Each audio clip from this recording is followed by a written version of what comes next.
Možno niektorí z vás sa opýtajú, no dobre, všetko vyzerá krásne, pekne, ale ja by som chcel vedieť na nejaké vedecké veci, na nejaké výskumy, pretože o produktoch môžete rozprávať, ale ja potrebujem nejaký doklad, že je to vlastne podporované cez lekárov, že je prebadané, že je to vlastne, ako má to ako taký lekársky.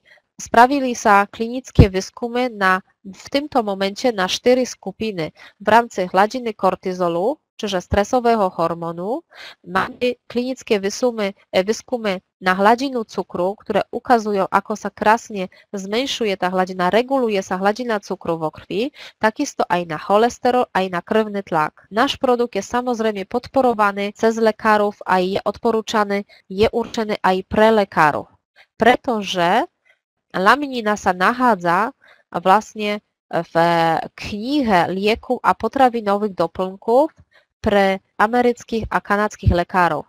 Je to kniha, ktorá vychádza každý rok a vlastne tam sú uvedené všetky produkty, všetky lieky, ktoré sú dopúšťané do predaja, o ktorých sa vie a doktor, keď napríklad nevie, co predpísať alebo vlastne potrebuje zistiť nejaké informácie, tak on sa vždy pozrie do tejto knihy. A predstavte si, že naša laminina je v tejto knihe už druhý rok zárazom.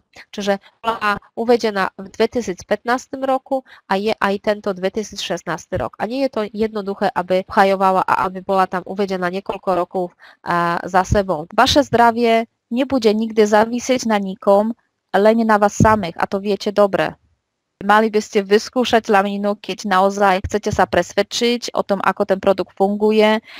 Naozaj presvedčte sa, ako tento produkt vám môže zmeniť život, opraviť život.